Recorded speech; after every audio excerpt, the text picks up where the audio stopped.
But the number is 1-888-416-8333. The future of classical music. We know it's an extremely generous and wide topic, but there are a lot of observations to be made about either the survival or celebration of classical music that some of our listeners would like to make. And I now go to Stuttgart, Germany, and Everett Hopfner. Everett, welcome to this program. Well, thanks very much, Rex. Nice to talk to you. It's very nice to talk to you. Tell me now, before we let you expound on the various themes we got here, give me a little bit of your credential. I understand you've got some interesting things here in the last year or two. Sure. Last year, I was very fortunate to become the first place winner of the Eckhart Grammatein National Music Competition. Wow, good for you.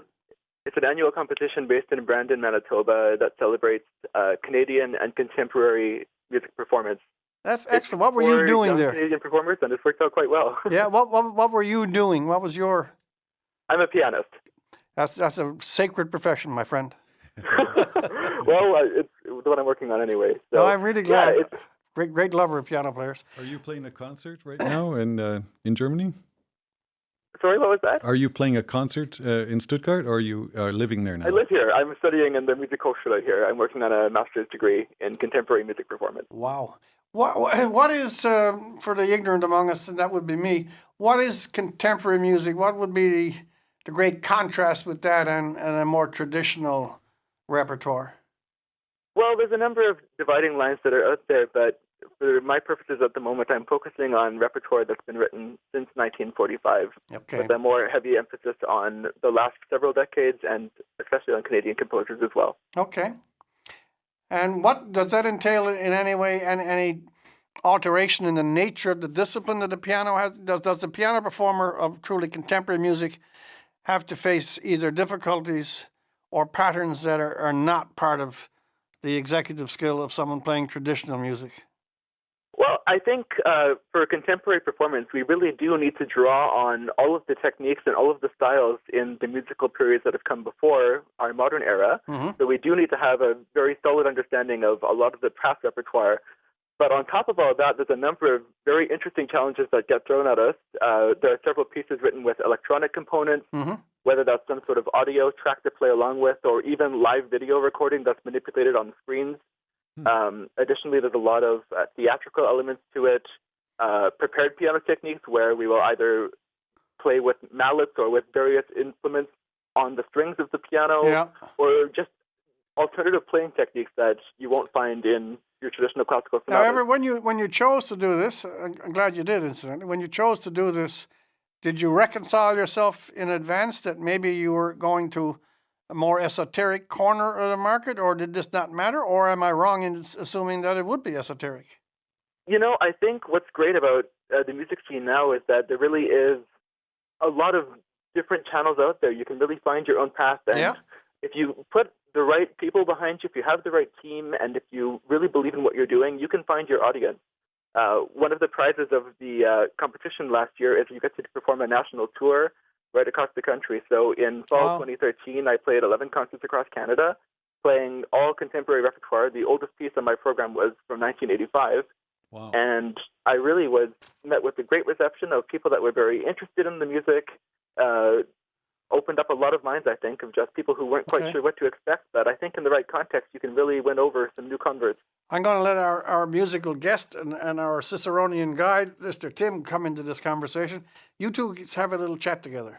Well, I was just going to say congratulations. And thanks very much. Yeah, it sounds like a really fascinating career you're carving out for yourself.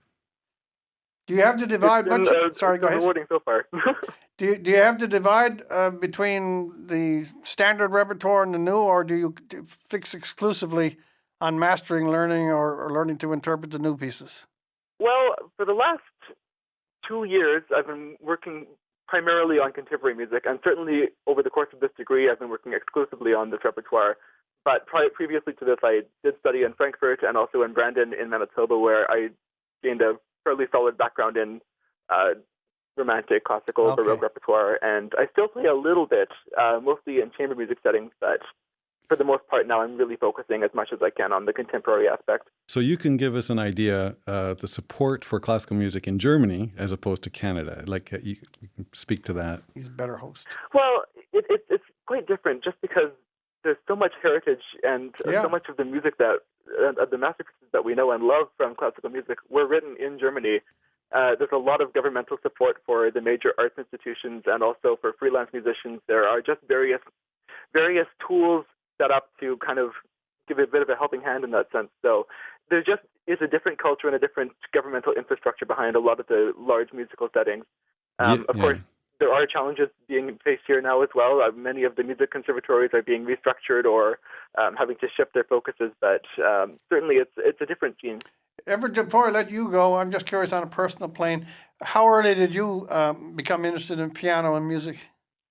Oh, man, I've been playing as long as I can remember. I think I started lessons when I was 3.5 or 4 or something like that. And it just was never in my mind that I would stop. It just always made sense to keep going. So I was fortunate in that sense that I didn't have to have the great existential crisis of what should I go study after high school. Yeah. It was just kind of, I always kind of knew. It's also amazing is to traffic the word, but you read it, you'd know, Tim would know better still, but there's so many musicians, either performers or composers, who seem to be visited by the gift as opposed to in any other terrain. I don't think mathematicians have this or architects, but musicians, almost as soon as they can blow bubbles from their lips, if they see a piano or an instrument, they almost automatically know at the age of 3. I've read too many biographies where they simply stumble to the keyboard and at the age of 5 they're playing Bach inventions.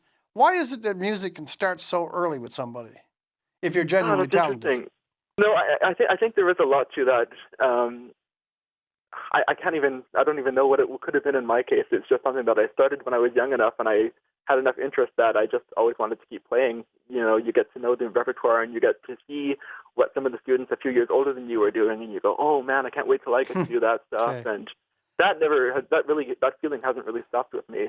But I'd also add to that there comes a point very quickly in music studies that natural talent gets drowned out immediately by hard work. Nobody makes it far without a lot of hard work, and talent is a great thing, but it only gets you so far. Everett, it's very good of you. I'm very glad that you gave us a call. Oh, I really appreciate it. Thanks so much. Thanks very much. Thank you and good luck.